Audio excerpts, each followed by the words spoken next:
श्री गोवर्धन नाथ गोवर्धन धारण किए खड़े हैं।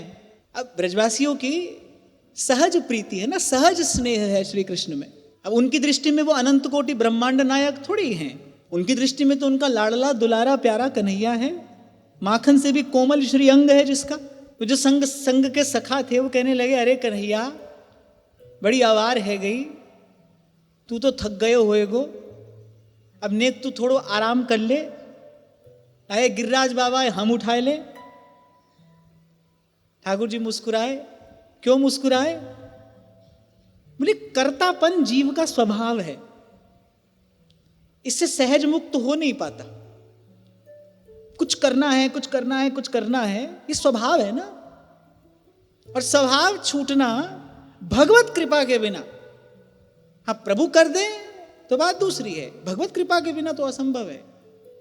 लहसुन की फली को गुलाब के इत्र में डुबो दीजिए, वो ऊपर ऊपर से गुलाब की खुशबू ले लेगी पर अपनी दुर्गंध नहीं छोड़ेगी, वो उसका स्वभाव है, उसकी प्रकृति है। ऐसे जीव, श्री निम्बार्क भगवान कहते हैं अणुम ही जीवम हरेर धीनम, करने को वो विवश है, बाध्य है, करता है करता है करता है। इस कर्तापन का अभ्यास हो गया, संस्कार बन गया इसका। तो ठाकुर जी मुस्कुराए, बोले देखो ये मेरी शरण में आकर अब भी आराम नहीं करना चाहते हैं, अभी कुछ करना चाहते हैं। हर कथा कुछ कहती है, भगवती कथा के गर्भ में कुछ बोध है, कथा कुछ कहती भी है। कथा का एक आदिभौतिक अर्थ होता है, एक आदिदैविक अर्थ होता है, एक आध्यात्मिक अर्थ भी होता है। संतों की वाणी का भी यही गुण है, उसका एक अभिधा अर्थ है,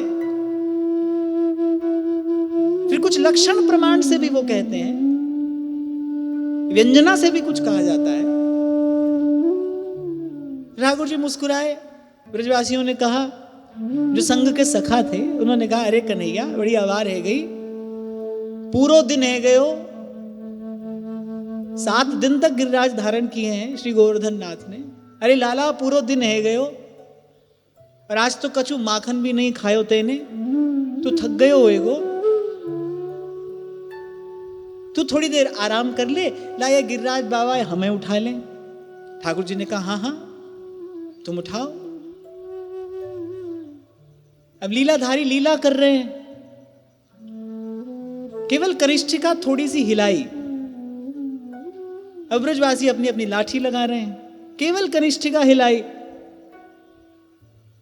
अब ब्रजवासी घबराए, अरे कन्हैया ये गिरिराज बाबा तो भैया तेरी बात मानेंगे, हमारी तो ना मान रहे, ये तो गड़गड़ गड़गड़ करके आ ही रहे हैं। श्री ठाकुर जी ने कहा, अरे भैयाओं तुम मेरे श्रम की चिंता मत करो, 84 कोस ब्रजमंडल के ब्रजवासी श्री गिरिराज जी की छाया में आकर उस समय खड़े हुए हैं। श्री ठाकुर जी ने कहा, तुम तो एक काम करो, मेरे नाम को कीर्तन करो, मेरी लीला को गान करो, या मेरे रूप को दर्शन करो, और ये मेरे चरणन रूपी परम धाम की छाया में निश्चिंत बैठ जाओ, ये कार्य तो मैं कर लूंगा, तुमको ये सब करने की आवश्यकता नहीं है। सर्वधर्मान परित्यज्य माम एकम शरणम ब्रज, और शरण में आकर क्या कर, मेरे नाम का कीर्तन कर, मेरे इस महामधुर रूप का दर्शन कर, इस रूप सुधा का पान कर। श्री कृष्ण के दर्शन का अमोघ प्रभाव, प्रताप, प्रसाद महापुरुष कहते हैं, मनसिज ताप निवारे, काम दुख निकंदिनी ये रूप की धारा है। वो काम जिसको गोस्वामी जी नरक का द्वार कहते हैं, काम क्रोध मद लोभ सब नाथ नरक के पंथ, और जो सब व्याधियों का कहीं ना कहीं मूल है, उस काम के ज्वर को, उस काम के विष को उतारने वाला ये श्री कृष्ण का रूप है। ठाकुर जी ने कहा, कुछ और कुछ नहीं करना है, जन्म जन्मांतर से कर रहे हो, अब जब मेरी शरण में आ गए हो, करना कुछ नहीं है। कृष्ण गोविंद गोविंद गोपाल नंदलाल सर्वेषु कालेषु, कृष्ण गोविंद गोविंद हे गोपाल नंदलाल, राधा गोविंद गोविंद गोपाल नंदलाल, राधा गोविंद गोविंद हे गोपाल